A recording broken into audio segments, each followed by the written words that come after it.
Bismillahirrahmanirrahim. Assalamualaikum warahmatullahi wabarakatuh. Innal hamdalillah nahmaduhu wa nasta'inuhu wa nastaghfiruh wa na'udzu billahi min shururi anfusina wa sayyiati a'malina. Man yahdihillahu fala mudilla lahu wa man yudlil fala hadiya lahu.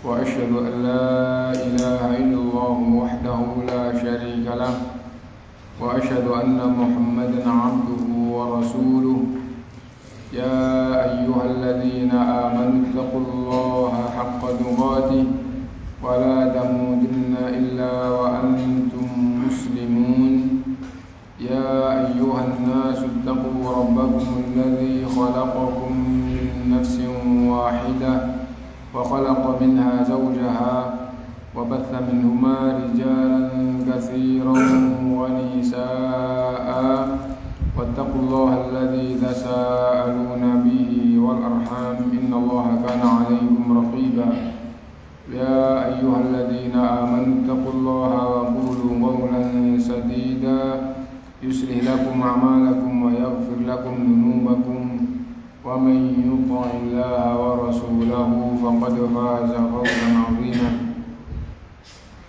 أما بعد فإن أصدق الحديث كتاب الله وخير الهدي هدي محمد صلى الله عليه وسلم وشر الأمور محدثاتها وكل محدثة بدعة وكل بدعة ضلالة وكل ضلالة في النار. Bapak ibu saudara-saudari sekalian rahimakumullah, alhamdulillah kita bisa melanjutkan kajian kita dan sekarang Al-Adabus Sabi'a Asyar Al-Adabus Thamina Asyar yang ke-18 dari adab atau tuntunan-tuntunan atau ajaran-ajaran yang berkaitan dengan puasa agama wisol, yaitu tidak wisol. Wisol itu makna yang pertama adalah sambung puasanya, siang malam sambung, itu juga wisol. Atau setiap hari puasa tanpa berbuka selain Ramadan sebulan penuh, itu juga wisol ya. Sekarang puasa, besok lagi puasa, bukan puasa Ramadan gitu. Nah, dan bukan bulan khusus seperti bulan Sya'ban yang hampir sebulan dipakai untuk puasa. Nah, bukan itu. Nah, itu tidak boleh. Jadi puasa wisol, maghrib nggak buka, terus sambung sampai malam, sampai waktunya sahur tok. Itu juga wisol. Atau maghrib berbuka terus puasa lagi terus sahur, setelah sahur puasa lagi. Berarti kalau tidak buka, kalau nggak sahur itu puasa, itu juga wisol. Dan tidak boleh puasa wisol.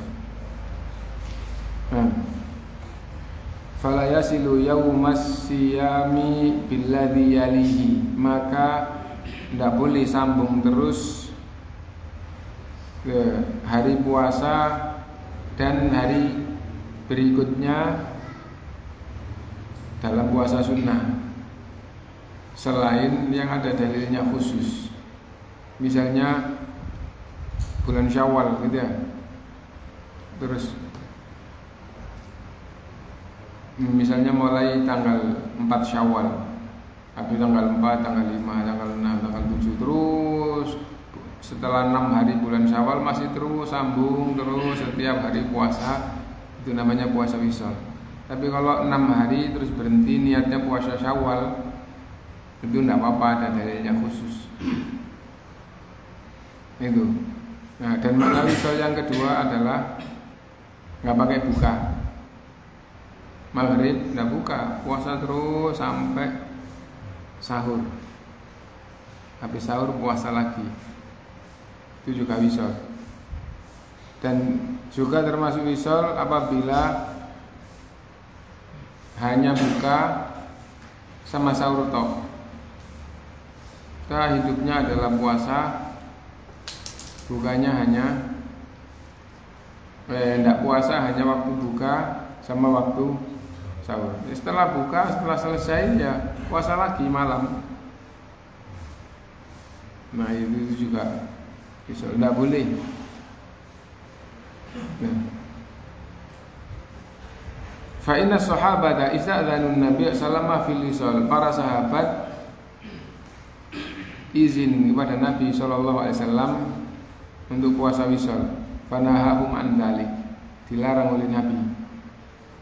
Wa qala iyyakum wal wisal, kalian tidak boleh wisal, jauhilah puasa wisal. Innakum lastum fi dzalika mithli, dalam berpuasa kalian tidak sepertiku. Inni abitu yut'imuni rabbi wa yasqini, saya kalau bermalam diberi makan dan diberi minum oleh Allah.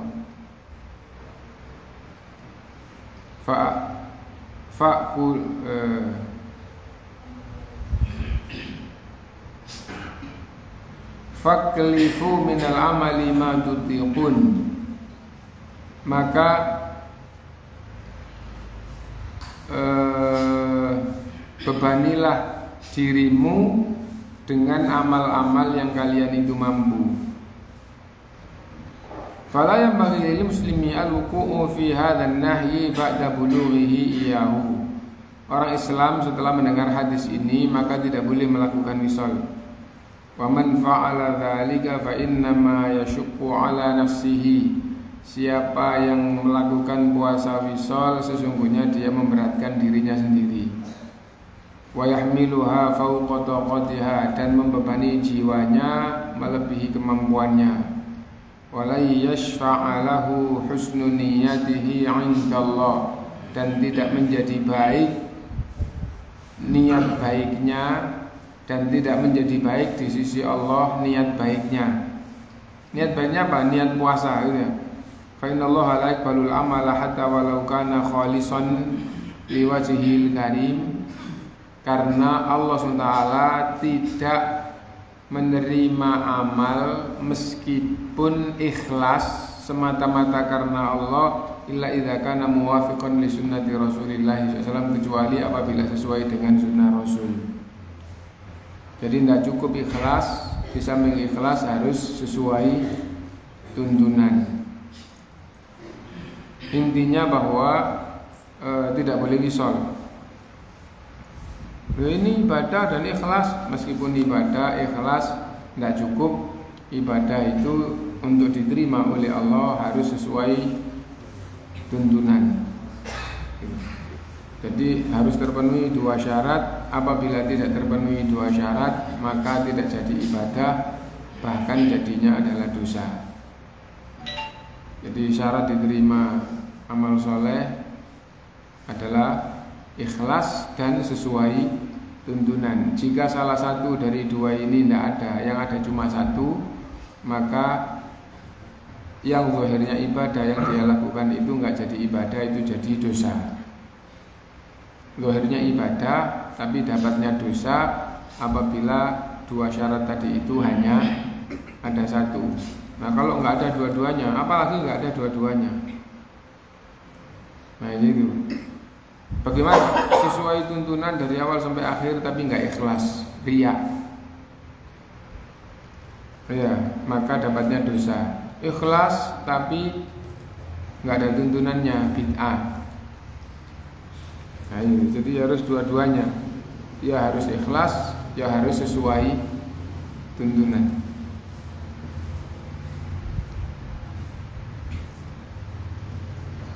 At-tasi'a asyar, yang ke-19, jawazul fitri athna an-nahari fi shaumit tatawwu'.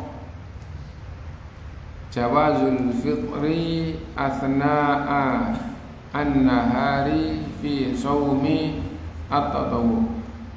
Gitu. Puasa sunnah boleh dibatalkan, itu kesimpulannya ya.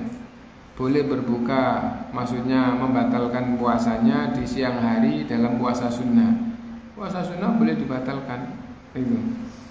Nah, tapi kita baca dulu kenapa? Karena pemahaman ulama di dalam membatalkan amal itu apabila amal saleh itu adalah ibadah yang ada awalnya, ada akhirnya, yang dibatasi awalnya, dibatasi akhirnya, maka ada yang haram dibatalkan kalau tidak ada udzur syar'i, dan kalau sampai dibatalkan wajib qadha meskipun awalnya sunnah. Ada yang kayak gitu.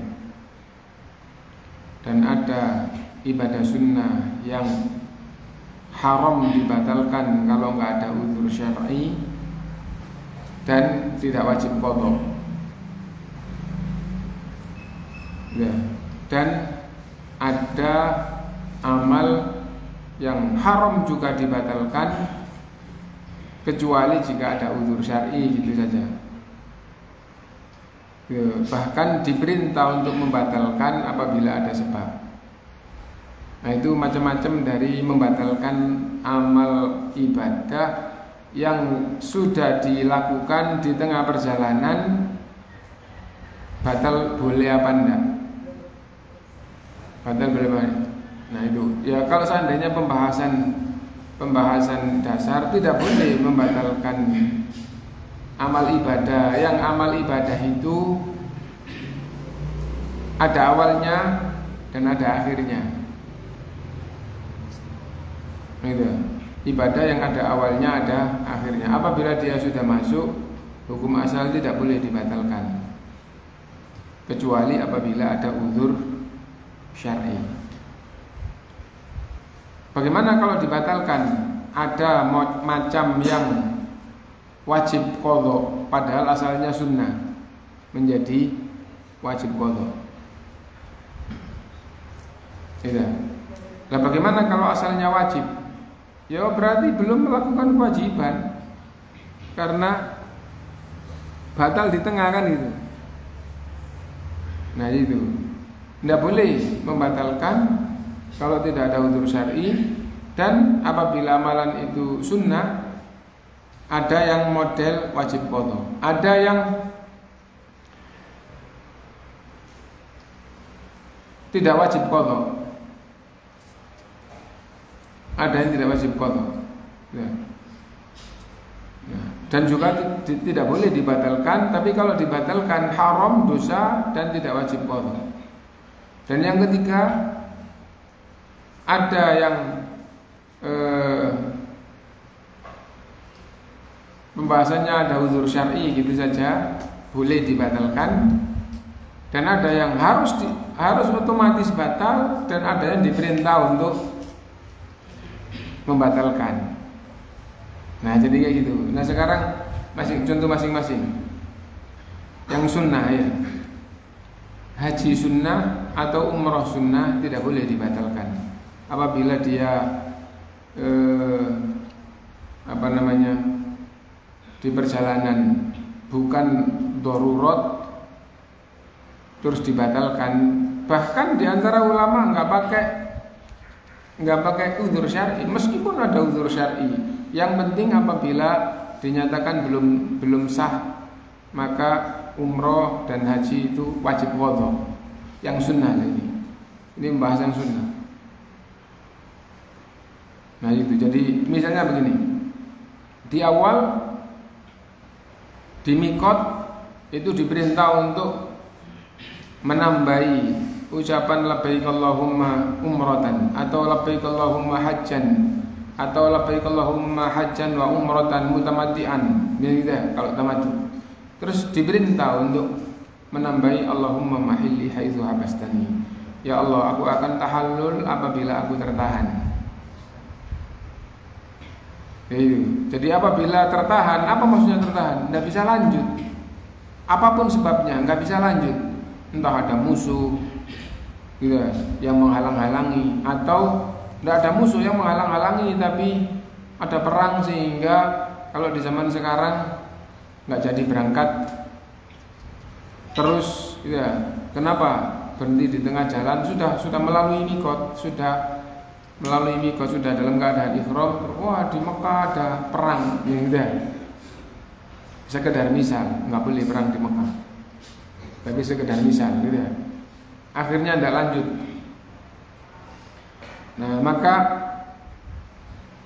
tahallul di mana dia berada. Dengan tahallul maka sudah sah. Nah, ini tidak batal. Tapi kalau akhirnya batal, maka wajib qadha. Misalnya batal bagaimana? Orang yang haji atau umroh belum selesai terus menggauli istrinya. Ya kalau tamattu waktu setelah selesai umroh terus tahallul tidak apa-apa. Karena dia sedang dalam keadaan tidak ihram. Jadi kalau haji tamattu itu umroh selesai, setelah itu tahallul terus pakaian biasa dan sudah tidak dalam keadaan ihram. Suami istri tidak apa-apa menggauli. Kenapa? Sudah tidak dalam keadaan ihram. Nah, terus tanggal 8 pakai baju ihram lagi, terus memulai labbaik Allahumma hajjan, ya Allah aku memenuhi panggilanmu untuk haji. Haji mulai tanggal 8 menuju ke Mina. Namanya tarwiyahan, orang sekarang gitu bilang. Habis itu bermalam di Mina, terus ke Musdalifah, ke besok pagi 9 ke Arafah. Nanti masuk Arafahnya, gitu. Sunnahnya apabila sudah masuk waktu zuhur, baru masuk bumi Arafah.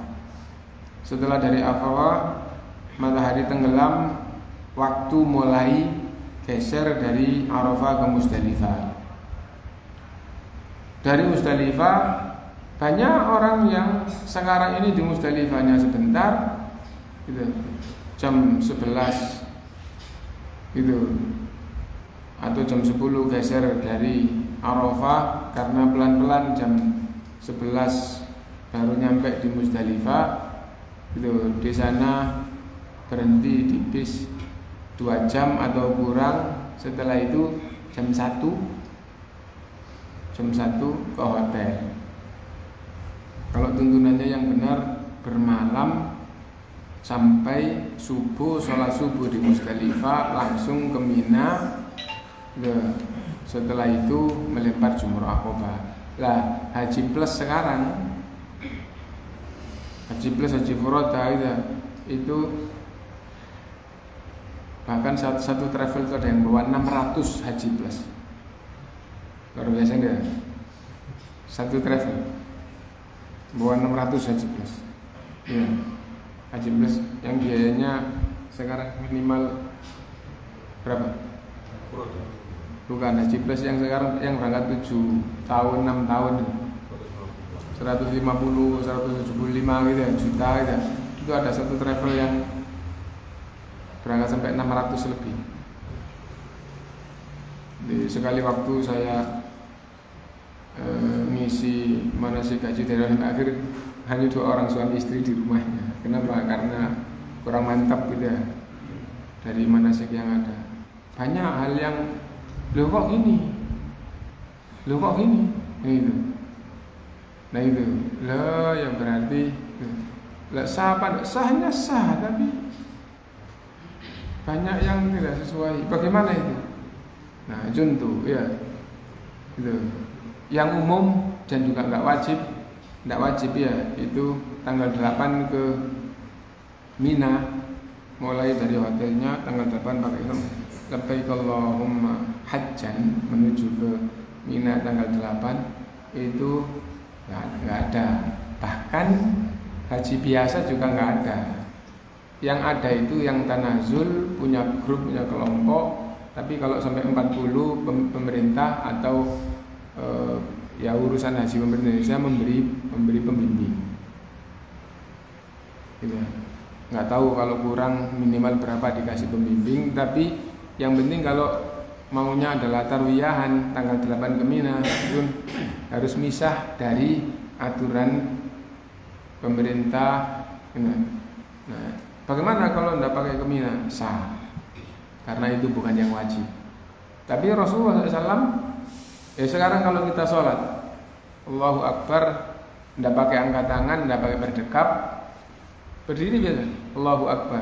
Habis itu tidak pakai baca doa iftitah, langsung Fatihah. Sholat subuh misalnya gitu ya, langsung Fatihah.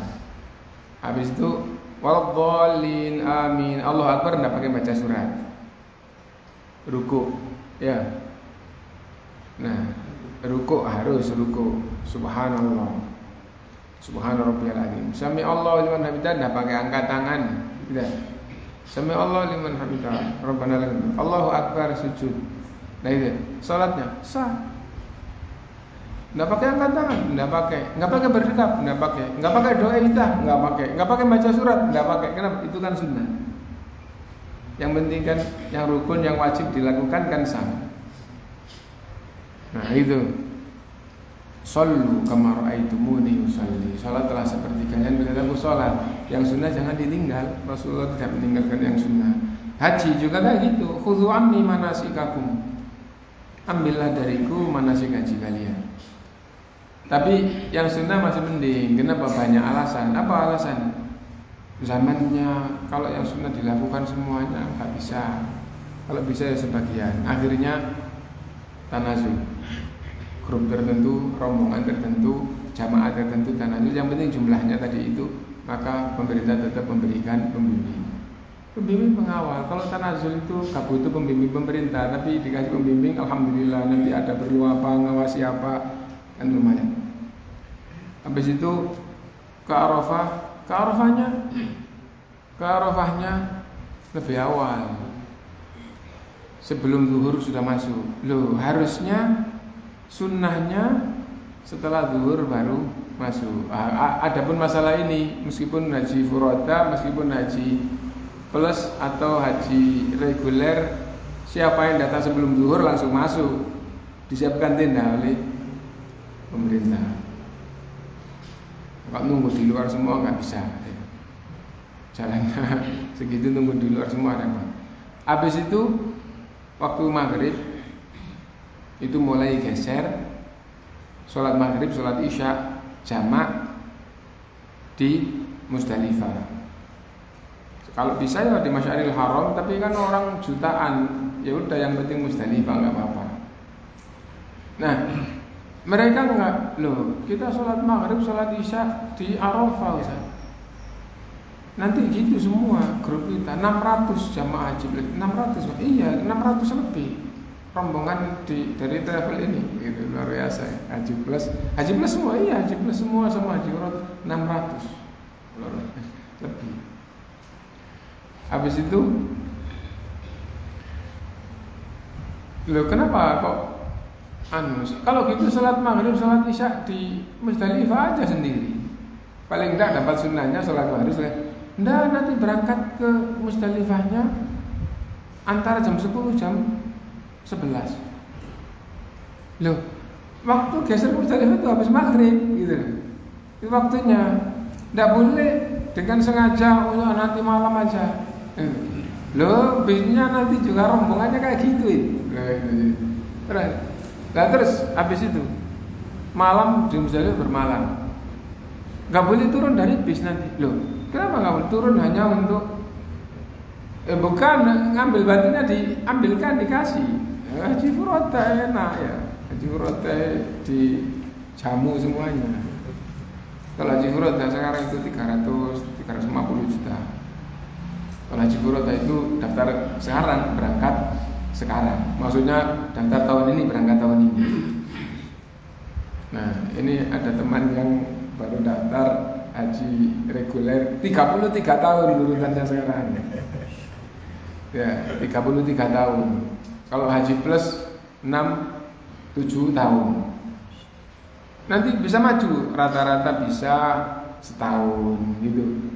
Yang haji plus tadi itu bisa jadi 7 tahun, tapi alhamdulillah nanti maju setahun. Tapi urutan secara normal itu situ. Nah, kalau yang haji reguler kalau sudah umur 60 lebih itu nanti diprioritaskan. Oh, ini 60 didulukan. Nanti kalau Daftarnya sekarang umur 60, 33 tahun, Pak. 93 tahun. Nah, gitu ya. Habis itu enggak boleh turun dari bis. Enggak boleh turun. Nah, terus sampai subuh. Enggak, nanti kurang lebih sekitar jam 1 kurang atau lebih jam 1 terus meninggalkan Musdalifah ke hotel. Padahal tuntunannya mulai maghrib sudah mulai waktunya geser keluar dari Arafah menuju ke Mina, sholat maghrib isya di Musdalifah, gitu. Sholat maghrib isya di Musdalifah bermalam sampai subuh. Lah ini kalau jam setengah 12 datang, jam setengah 1 meninggalkan Musdalifah berarti 1 jamnya dan tidak turun dari bis. Apa namanya mabit? Apa namanya bermalam di Musdalifah? Dan itu yang hukumnya wajib. Tapi ada yang mengatakan sah. Seperti di Arafah, meskipun di Arafahnya hanya nyuk terus meninggalkan itu sah. Di Musdalifah sebentar itu juga sah.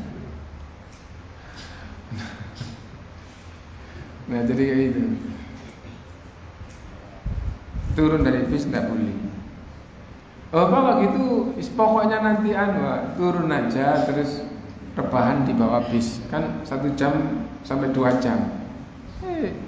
Rebah gitu aja, nanti ganti baju ihramnya kalau sudah di hotel, kita ganti satunya, yang ini dicuci pakai mesin cuci sebentar juga kering. Paling tidak biar yang namanya mabit itu tiduran, tidur namanya itu bermalam gitu. Meskipun, tapi ya intinya bahwa banyak yang kayak gitu aja sekarang. Nah, tadi itu nggak jauh-jauh ke situ ya. Haji. Setelah itu tadi itu yang paling penting itu kembali balik. Habis itu kalau misalnya jam 1 terus ke hotel, sampai di hotel misalnya jam 2 ya. Ternyata berhubungan suami istri. Nih ya, dalam keadaan ihram terus istirahat tidur terus berhubungan suami istri, maka batal hajinya. Orang yang sedang ihram tidak boleh berhubungan suami istri. Kalau berhubungan suami istri, kalau umroh ya umrohnya, kalau haji ya hajinya batal. Nah, seandainya haji atau umroh tadi itu sunnah, maka wajib qadha dari awal sampai akhir. Maksudnya wajib qadha tahun depan, kalau haji tahun depan. Nah, kalau umroh itu yang sempurna qadhanya ya pulang ke negerinya terus 1 bulan, 2 bulan balik, itu tidak apa-apa. Nah, wajib qadha meskipun sunnah menjadi wajib. Nah, itu ibadah yang apabila batal wajib qadha.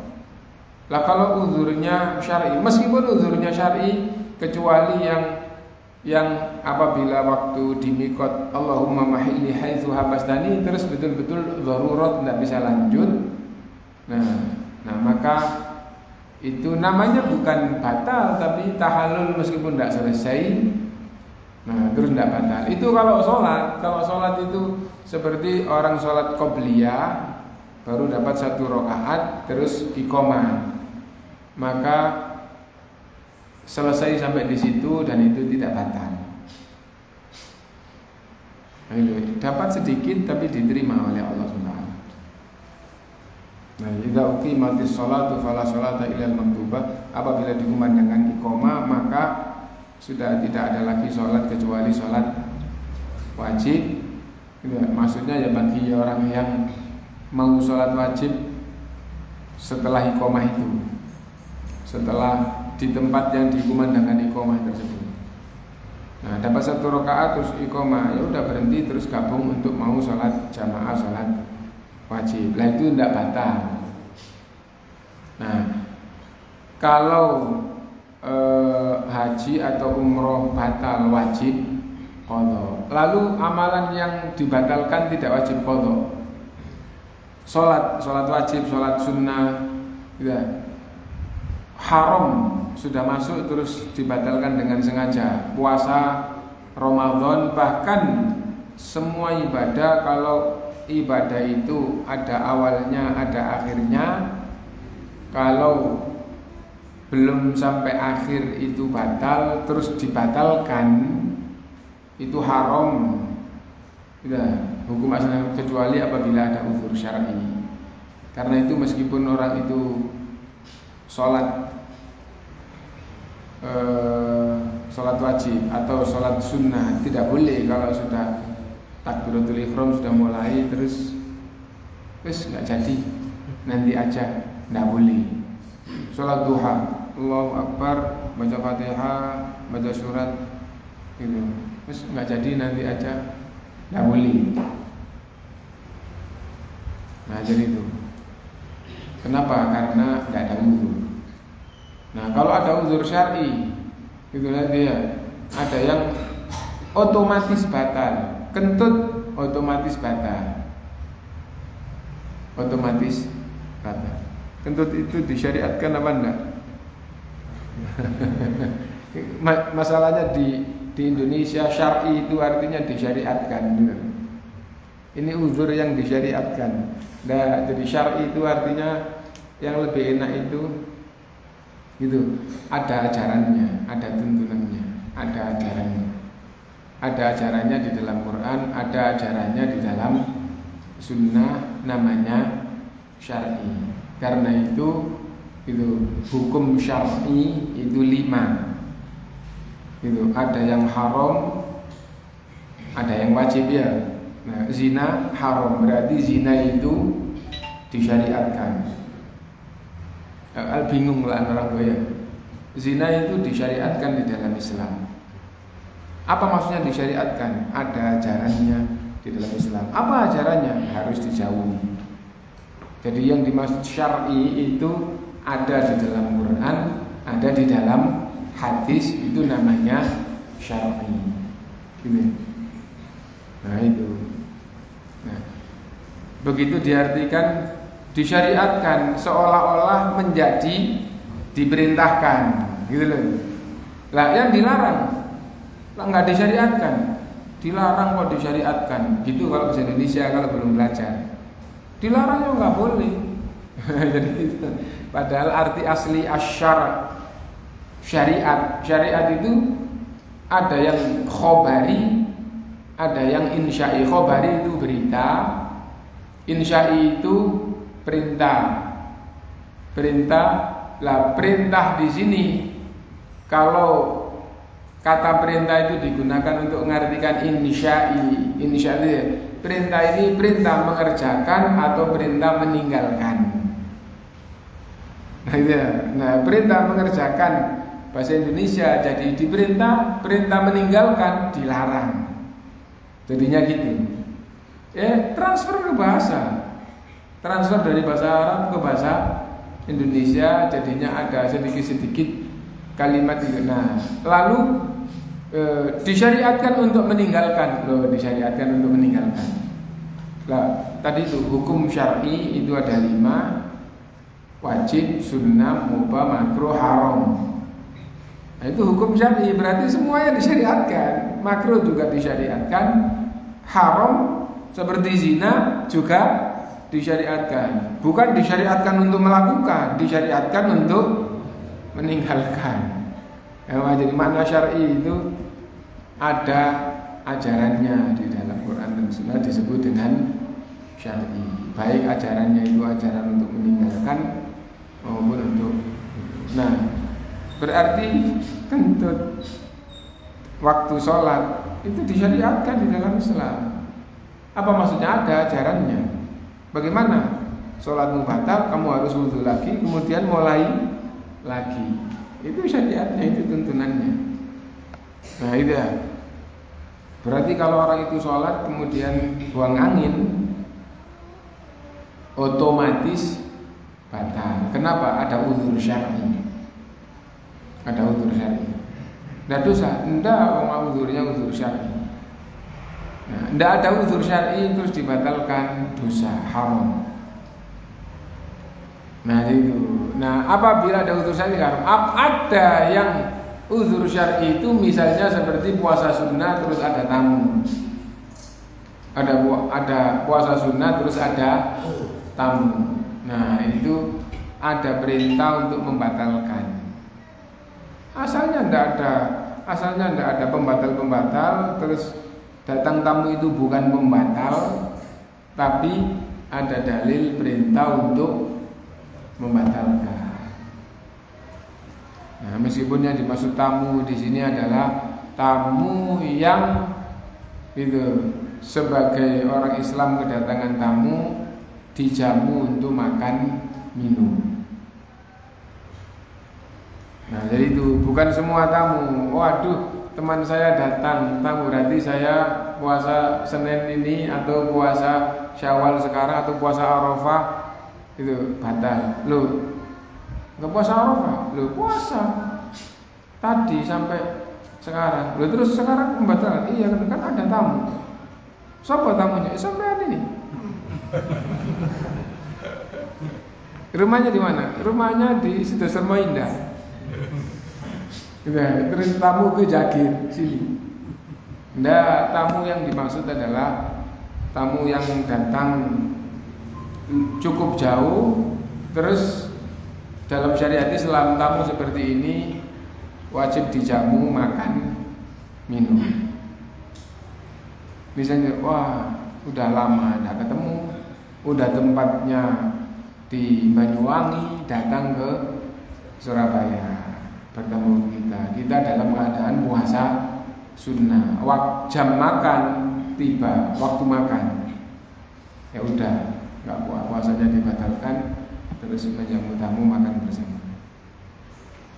Nah, jadi itu membatalkan puasa. Puasa sunnah boleh dibatalkan apabila ada sebabnya. Nggak ada sebabnya, hukum asal membatalkan ibadah yang ada awalnya ada akhirnya itu haram.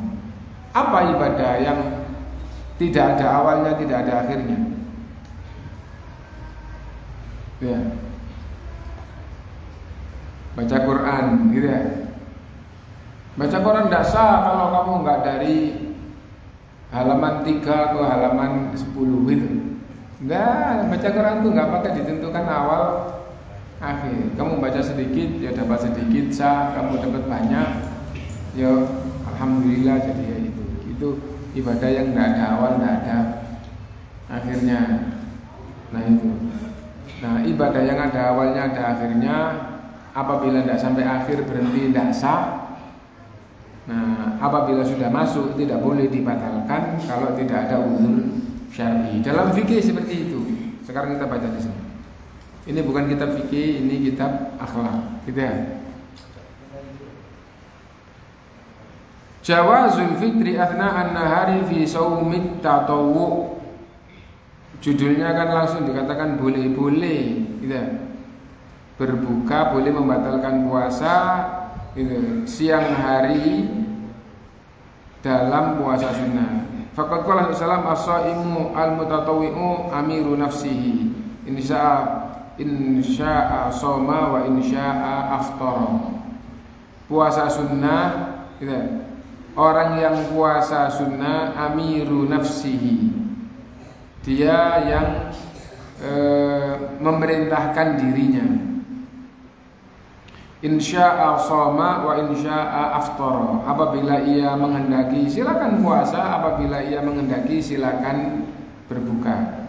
Lo kan hadisnya jelas seperti ini. Nah, pemahaman ulama di dalam masalah fikih yang dimaksud orang puasa atau orang tidak puasa sunnah itu adalah urusannya dia. Kamu kepingin baik puasalah.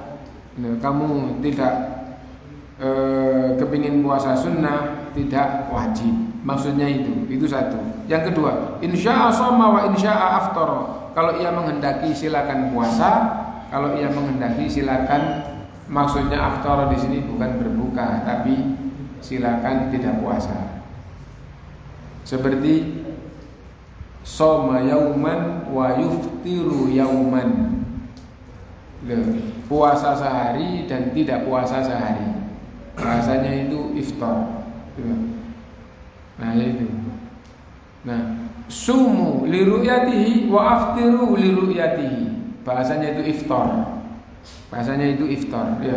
Bukan membatalkan puasa, tapi puasalah tatkala hilal orang-orang puasa, dan jangan puasa kalau orang-orang itu tidak mempercayai ada hilal, tidak puasa. Nah, bahasanya itu iftar. Nah, di sini gitu. Jadi puasa sunnah itu orang itu yang memerintahkan dirinya untuk puasa sunnah supaya jadi baik. Kalau dia mau puasa silahkan, kalau dia tidak mau puasa tidak apa-apa. Maksudnya hadis ini gitu. Bukan sudah masuk terus dibatalkan semaunya sendiri. Nah itu. Fa yajuzu lahu ayyutimma shaumahu wa yajuzu lahu ayyuftir. Ini ya gitu bahasanya ya. Ini kan ulama yang nulis. Ulama tidak maksum. Kalau ulama berbeda dengan ulama-ulama yang lain yang lebih banyak, lebih kuat, maka dikatakan bahwa oh itu yang lebih kuat, ini pemahamannya lemah dalam hal ini. Dan kayak gitu tidak merendahkan ulama. Kenapa? Karena bukan kita yang menyalahkan, tapi kita memilih antara ulama yang lebih tinggi, yang lebih banyak dibandingkan dengan yang lebih rendah dan yang jumlahnya sedikit. Nah sekarang dari Imam 4 Abu Hanifah, Imam Malik, Imam Syafi'i, Imam Ahmad. Abu Hanifah yang pertama, yang lebih dekat ke sahabat. Bahkan di dalam salah satu penjelasan, ia menjumpai satu sahabat. Kalau komentar ulama, kalau ini benar berarti Abu Hanifah itu bukan tabi'ut tabi'in, tapi tabi'in. Jadi kayak gitu ya. Nah, dan Abu Hanifah salah dalam hal boleh menikah, wanita boleh menikah tanpa wali. Siapa kamu menyalahkan Abu Hanifah? Bukan kita menyalahkan Abu Hanifah, tapi kita belajar lalu ulama menunjukkan bahwa jumhur mengatakan tidak boleh berdasarkan dengan hadis. Abu Hanifah namanya manusia tidak maksum.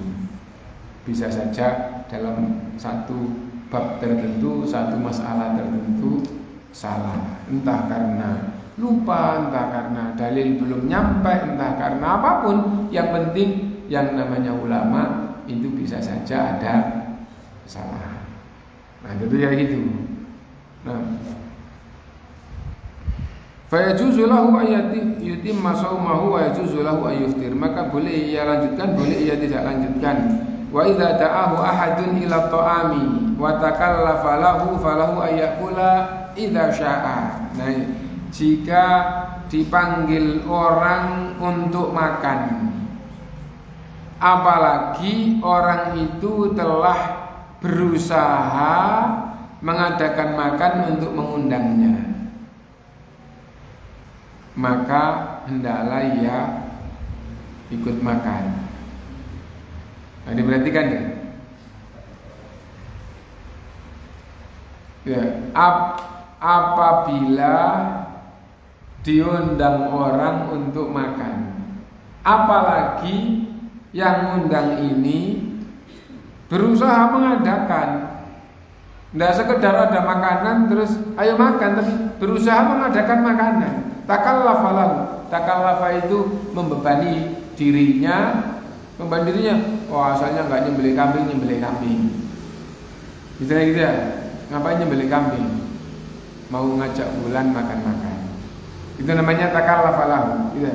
Nah, kita artikan mengupayakan mengadakan makan dalam rangka mengundang dia untuk diajak makan. Maka yang diundang itu kalau puasa sunnah hendaknya membatalkan. Kamu sedang diundang, orang ini ngadakan makan ini karena kepingin makan.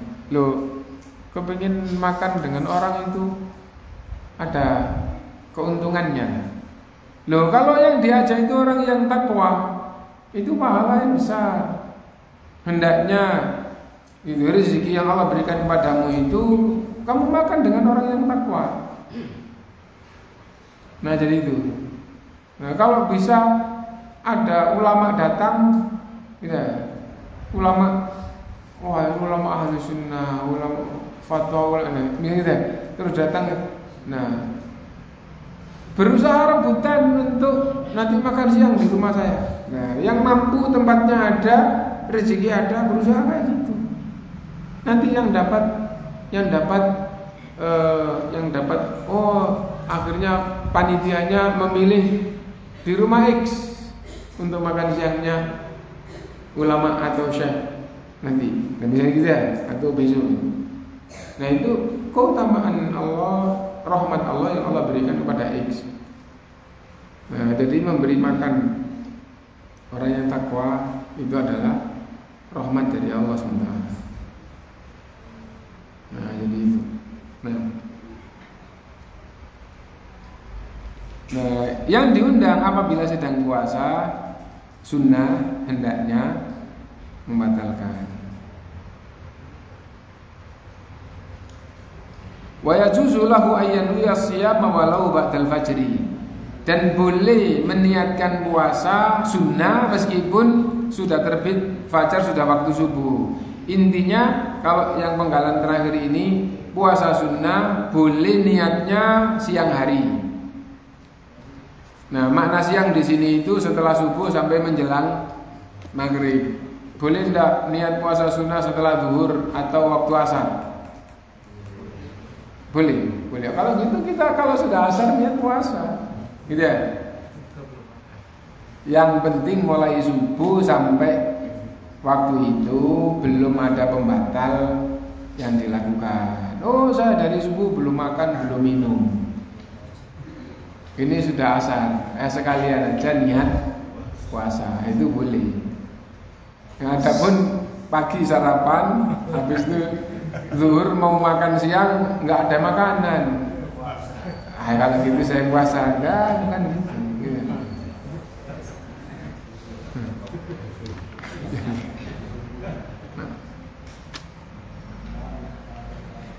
Wala yalzamuhun niyatu minal laili fi shaumin nafli. Tidak harus niat puasa itu malam apabila puasanya sunnah.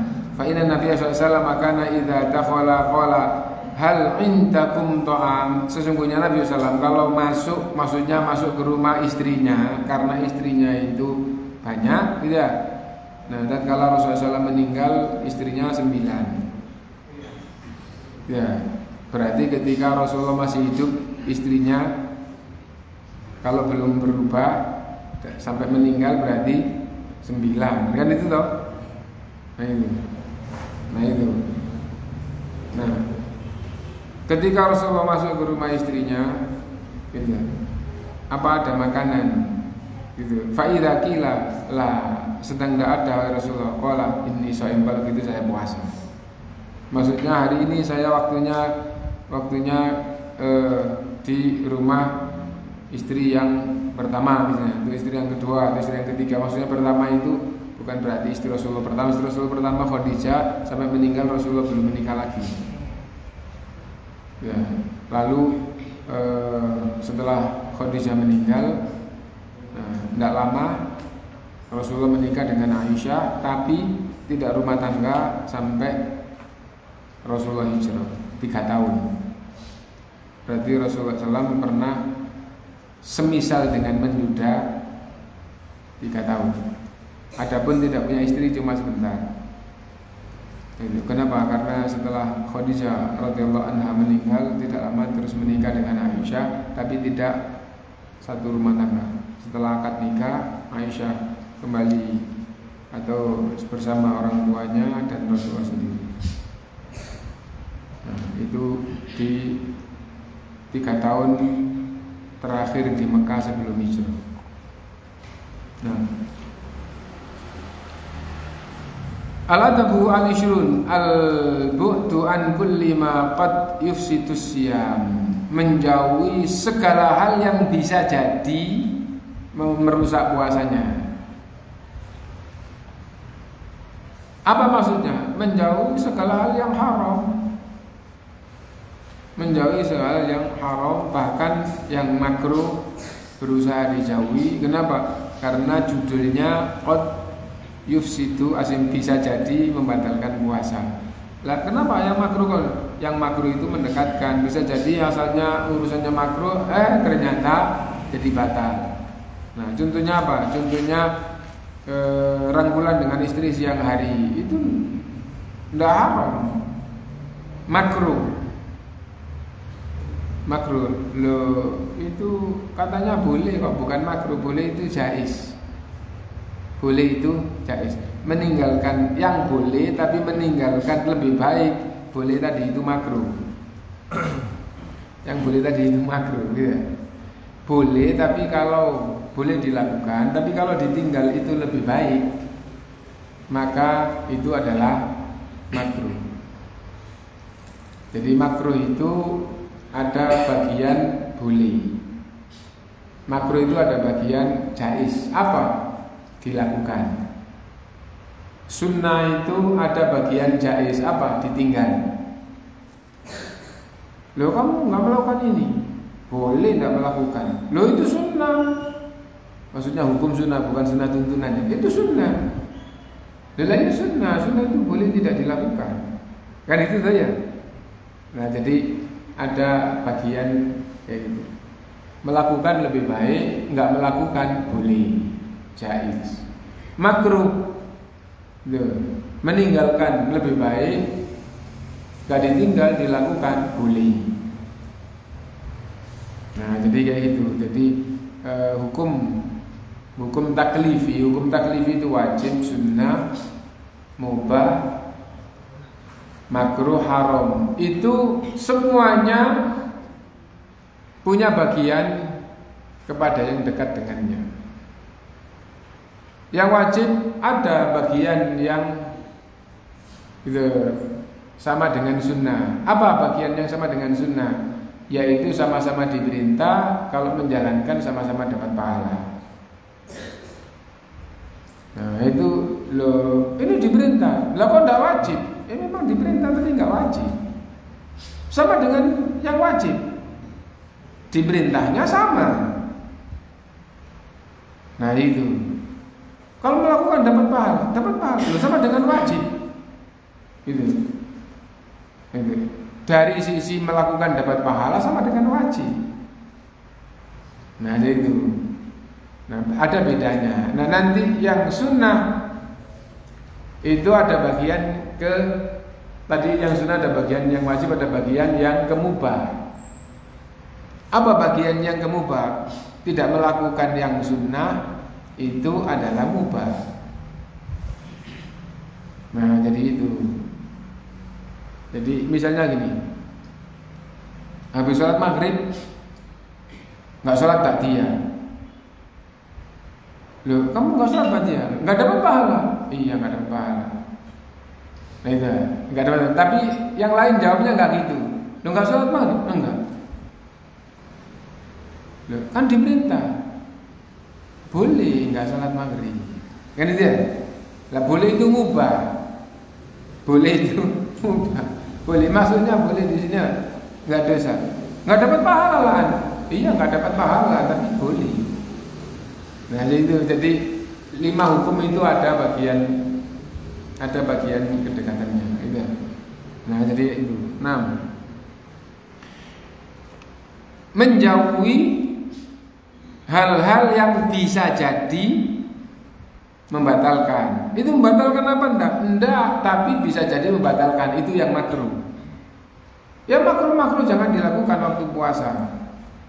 Kalau kamu lakukan boleh, tapi bisa jadi gara-gara makruh puasamu nanti akhirnya jadi batal. Nah, contohnya seperti apa? Contohnya seperti rangkulan sama istri gitu ya. Itu makruh, jangan dilakukan. Lah, kalau dilakukan boleh. Kenapa boleh kok jangan dilakukan? Karena bisa jadi nanti membatalkan. Nanti akhirnya itu terus inzal. Ini dibahas ulama gitu. Itu akhirnya puasamu batal. Inzal itu apa? Keluar sperma. Loh, saya nggak berhubungan, tapi gara-gara rangkulan terus keluar sperma, maka puasamu batal. Kamu melakukan yang makruh, puasamu jadi batal. Nah, jadi itu. Bahkan di antara mazhab ulama, dan itu yang dikuatkan oleh Ibnu Qudamah Al-Maqdisi, bahwa kalau melakukan itu dengan sengaja kemudian keluar madhi, bukan inzal itu keluar sperma, keluar madhi. Padahal madhi itu kalau orang itu sehat masih kuat, ya, timbul syahwat gampang keluar madhi. Nah, timbul syahwat tok itu, misalnya badannya sehat, orangnya kuat, terus lihat gambar timbul syahwat, lihat orang lewat timbul syahwat, gampang keluar madhi. Apabila keluar madhi karena amalan yang zahirnya memang itu gampang menyebabkan keluar madhi, maka membatalkan puasa menurut salah satu mazhab, menurut beberapa ulama. Nah, jadi itu sama-sama mazhab Hambali. Ibnu Qudamah Al-Maqdisi abad ke-5 Hijriah, masuk ke abad ke-6, ya. Dan itu salah satu rujukan di dalam mazhab Hambali. Dia ulama Ahlus Sunnah, ulama akidah tauhid, ulama fikih, ulama hadis, ya. Nah, dan mazhabnya Imam Hambali lebih tinggi tingkatannya, zamannya daripada Syekhul Islam Ibnu Taimiyah, dan mengatakan bahwa itu mencium istri waktu puasa jika keluar madhi, dia meskipun mazhabnya Hambali, ulama tauhid itu mengatakan puasanya batal. Karena itu yang tidak bisa mengendalikan syahwatnya tidak dibenarkan waktu puasa mencium istrinya. Nah, itu.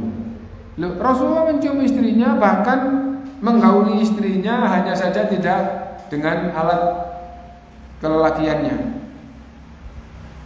Iya, tapi Aisyah radhiyallahu anha memberitakan kana amlakukum liirbihi. Ya, Rasulullah SAW adalah orang yang paling mampu menahan kelelakiannya.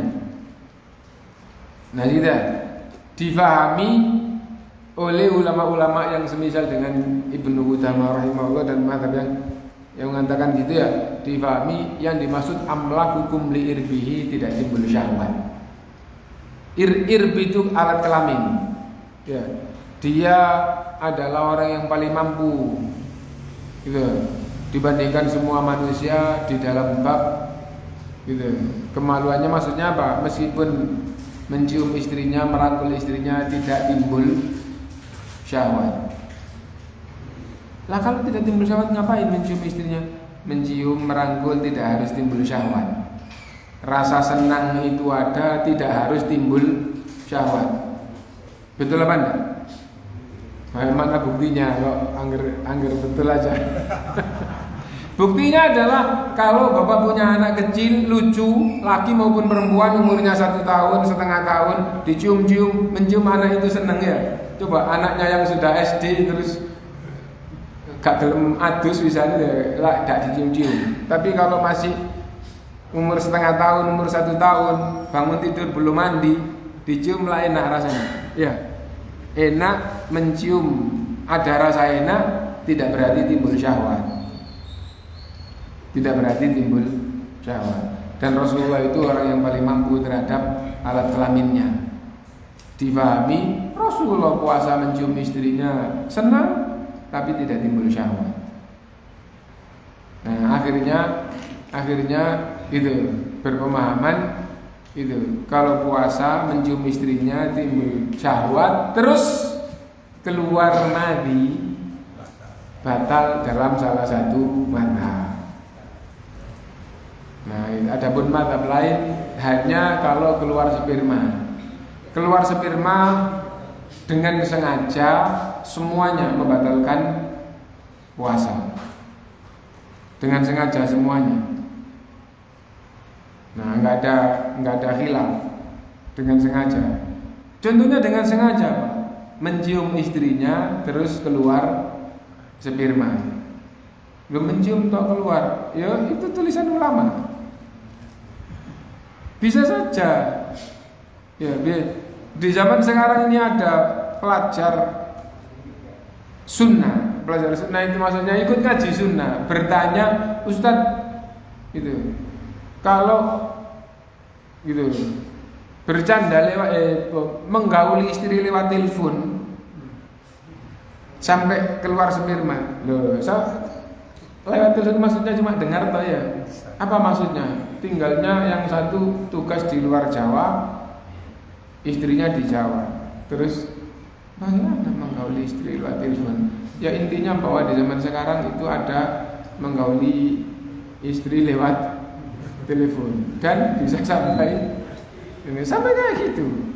Nah, tulisan ulama mencium gitu, istri keluar sperma itu namanya mengeluarkan sperma dengan sengaja, meskipun sebabnya adalah mencium kepala dengan kepala. Maksudnya bagian kepala dengan bagian kepala terus keluar sperma batal. Nah, karena itu mencium istri itu makruh waktu puasa. Gitu. Yang dimaksud mencium istri bukan suami pergi terus keningnya dicium, tapi ciuman-ciuman lagi perempuan, tapi suami istri itu makruh waktu puasa. Kenapa? Puasa itu meninggalkan makan, meninggalkan minum, meninggalkan syahwat. Nah, itu puasa gitu. Nah, tapi yang membatalkan itu hanya khitan bertemu khitan dan bahkan wajib kafarot, nggak sekedar batal tapi ya batal dan apabila keluar sperma dengan sengaja itu juga syahwat, itu juga batal. Dengan sengaja itu tidak harus onani, tapi mencium istri ternyata keluar sperma maka batal. Nah, bagaimana kalau tidak keluar sperma, keluar madi? Ulama berbeda pendapat. Ada yang mengatakan batal karena puasa itu adalah menahan 3 hal, terus sampai seperti itu. Nah, dan apa hukumnya puasa mencium istri? Makruh. Loh, boleh. Iya, makruh itu ada bagian yang boleh. Nah, lebih baik ditinggal. Lebih baik ditinggal. Nah, itu bab kita tadi. Itu pelajaran fikih. Ya. Dan ini masalah hukum. Al-bu'du an kulli ma qad yufsidu siyam, menjauhi hal-hal yang bisa jadi membatalkan puasa. Fayam bagi adamul mubalagha fil madmadha. Loh ya, maka itu hendaknya tidak mendalam-dalamkan bergumur. Loh kan babnya kan bab yang makruh ya. Loh, bergumur boleh apa enggak? Boleh. Mendalam-dalamkan bergumur itu makruh. Makruh itu boleh apa? Haram. Makruh itu ada bagian yang boleh, ada bagian yang babnya sama dengan pembahasan haram. Nah, iya. Yang boleh apa? Yang boleh itu adalah kalau melakukan tidak dosa, dilakukan tidak dosa itu boleh. Sama dengan hukumnya yang mubah. Bagian yang masuk dalam pembahasan haram sama-sama dilarang. Sama-sama dilarang. Haram juga dilarang, makruh juga dilarang tadi itu.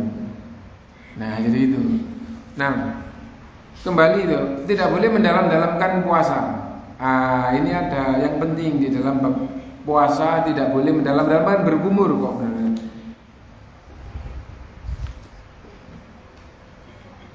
Mendalam-dalamkan bergumur itu bagaimana? Bergumur dengan kuat, bergumur dengan dalam, itu namanya mendalam-dalamkan bergumur. Itu makruh waktu puasa. Kalau orang itu sikat gigi, bisa enggak gumur enggak dalam? Sikat gigi pakai pasta gigi, bisa enggak gumur enggak dalam? Ya nggak bisa, nanti kan ada pasta gigi yang di gigi bagian dalam, dia kan. Akhirnya ya supaya bersih harus bergumur yang dalam. Berarti sikat gigi itu makruh. Ya. Kenapa? Banyak ustadz, banyak mubala yang mengatakan sikat gigi tidak apa-apa, sunnah membersihkan siwak itu sunnah. Itu salah. Ya, itu salah. Gitu. Bahwa siwak itu aslinya tidak pakai air. Siwak itu membersihkan gigi tapi tidak pakai air. Adapun sikat gigi itu mengandung makna siwak, mengandung makna berkumur. Ya. Nah, jadi ada berkumurnya. Siwak sendiri, berkumur sendiri. Karena berkumurnya dalam sikat gigi itu harus dalam, maka tidak bolehnya di sini makruh. Maka makruh puasa sikat gigi. Ya. Nah, jadi itu. Nah, berarti mengartikan siwak dengan sikat gigi itu tidak mutlak boleh. Nah, siwak itu membersihkan gigi nggak pakai air. Nah, karena itu Syekh Utsaimin memberikan contoh gitu.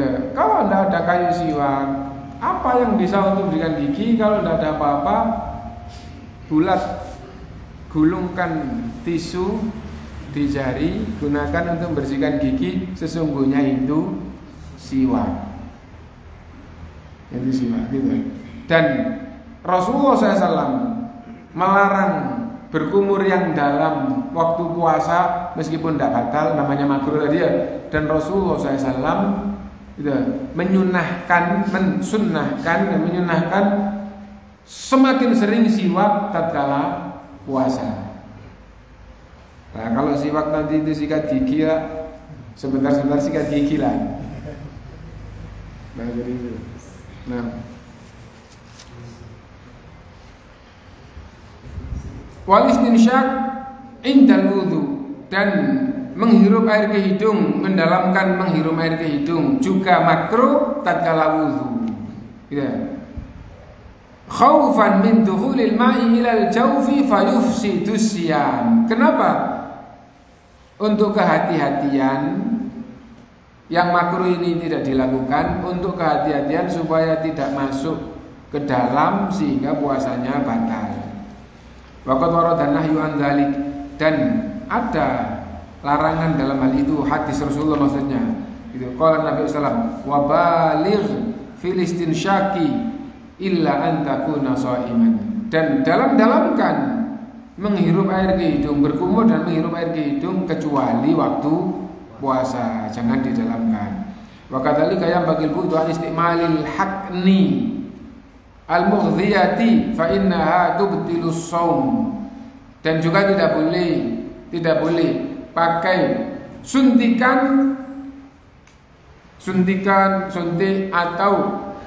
atau infus ya.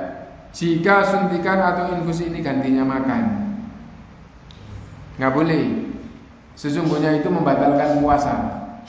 Ulama berbeda pendapat, tetapi kebanyakan apabila suntikan atau infus itu infus makanan, maka itu banyak yang mengatakan puasanya batal. Adapun suntikan atau infus obat, maka enggak. Gitu. Nah, jadi ada suntik makanan, ada suntik obat, ada infus. Nah, sekarang kalau orang sakit, wah itu 2 minggu diinfus, itu sadar diinfus, makan, enggak makan sama sekali, kuat. Infusnya tadi infus makanan yang dibutuhkan oleh fisiknya sari makanan itu ya masuk lewat infus tadi itu. Gitu. Nah itu orang nggak makan, nggak minum seminggu mati. Tapi itu gantinya gitu ya.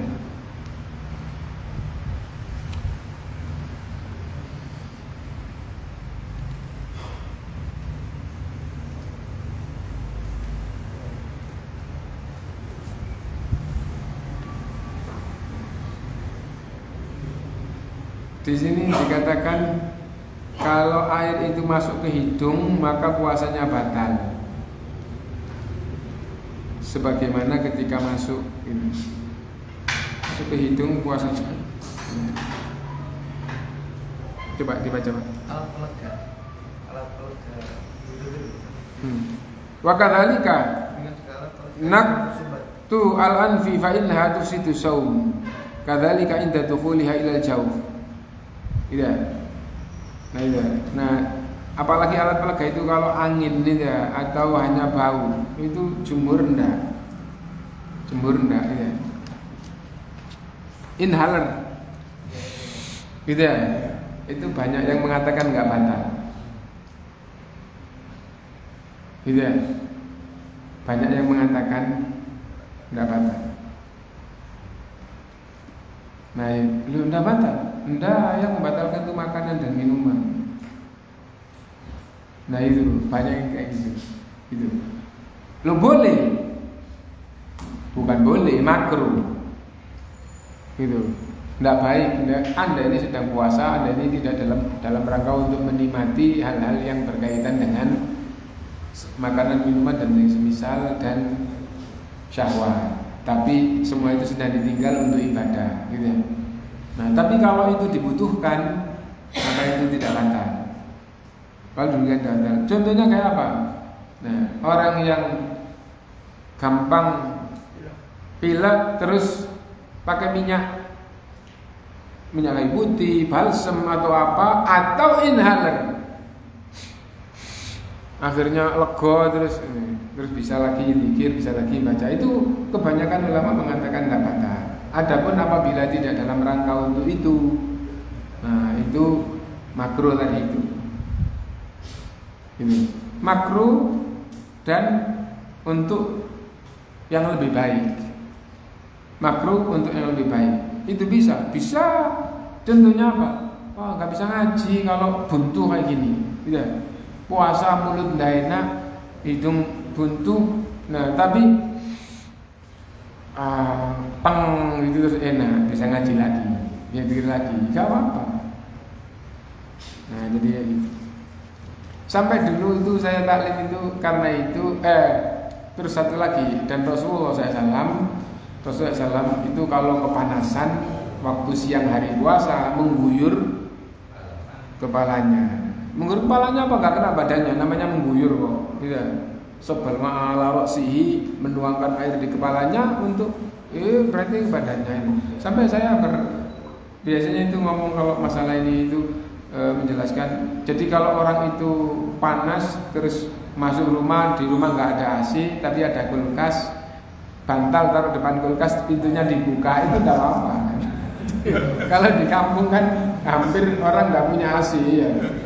Wah, panas terus masuk rumah sumuk kayak gini, terus punya kulkasnya dibuka, bantal taruh di depan pintu kulkas, itu boleh, tapi kita ini sedang puasa, tidak dalam rangka untuk menikmati. Kalau memang dibutuhkan, tidak apa-apa. Nah itu. Ada yang tanya, Ustaz, banyak orang jual balok es loh di kampung, di desa itu ya. Jual es kan ada yang jual es batu balok-balok. Kita beli 2.000, kita masukkan ke kamar mandi, bak mandi maksudnya ya. Bak mandi terus airnya dingin, kita mandi boleh. Tapi kita sedang puasa, tidak dalam rangka untuk menikmati kesegaran hal yang kayak itu. Nah, karena itu kalau itu dibutuhkan, kalau nggak kayak gitu nanti ibadah tertahan. Wah, nggak kuat baca Quran, nggak kuat saking panasnya. Maka itu lebih baik daripada berteduh di bawah pohon saking panasnya terus nggak ngaji, nggak doa aja. Lebih baik kamu guyur pakai air es, setelah itu segar terus baca Quran. Nah, tapi saya punya pemahaman gitu, tidak boleh nempelkan es di tenggorokannya. Iya, ini pembahasan ini. Kenapa begitu? Karena es itu menyebabkan timbul embun, dan embun itu salah satu bagian air.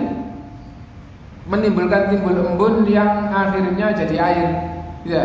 Nah, contohnya bagaimana? Gitu.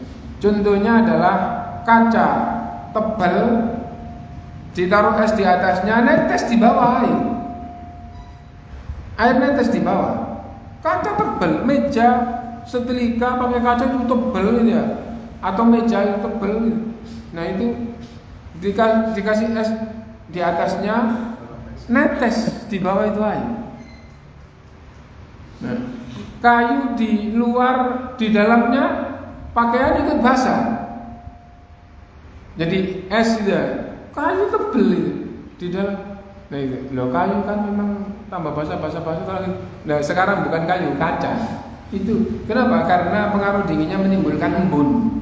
Dan embun itu salah satu bagian air. Allah menurunkan air dari langit suci dan mensucikan, dan Allah mengeluarkan air dari bumi suci dan mensucikan. Adapun air dari langit itu 3, hujan, embun dan salju. Nah ini menimbulkan embun. Nah kalau es ditempelkan di tenggorokannya, terus akhir-akhir timbul embun di dalam, gelek. Wah seger kan itu. Loh apa ada orang yang gini ya, paling enggak itu kan masuk di dalam pembahasan gitu ya. Jadi itu kalau guyur air es supaya segar itu boleh gitu ya, apabila itu dibutuhkan. Tapi meskipun dibutuhkan, wah tenggorokan kering gini, ambil es batu tempelkan, enggak boleh. Kenapa enggak boleh? Wallahu alam.